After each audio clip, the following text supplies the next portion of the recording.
کنار حرم پیغمبر زمین خاک حرم خاک ضریح مادرم خاک کنار حرم پیغمبر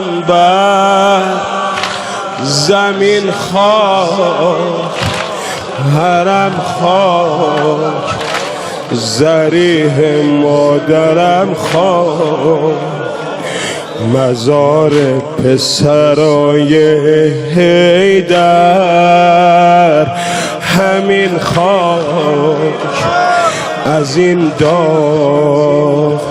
میریزم به سرم خاک یه روز تو دنیا صدا میپیچه انا ابن حیدر یه روز تو دنیا صدا میپیچه انا ابن حیدر به زودی زود حرم میسازیم برای مادر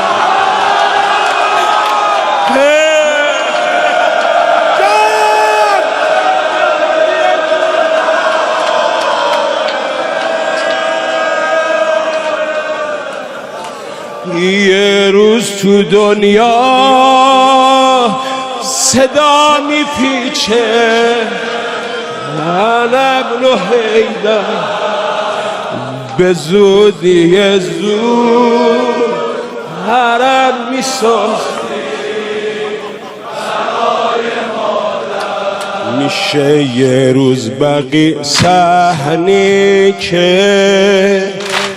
نوشته رو درهاش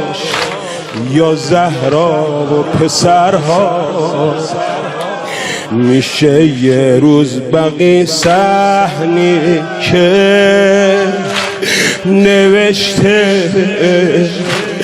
رو درهاش یا زهرا و پسرهاش روزی که صحنشو میسازی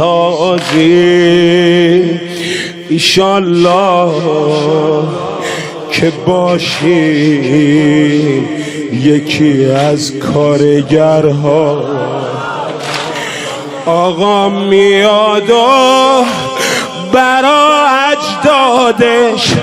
حرم میسازه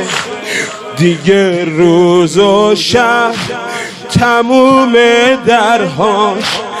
به رومون بازه یه روز تو دنیا صدا میپیچه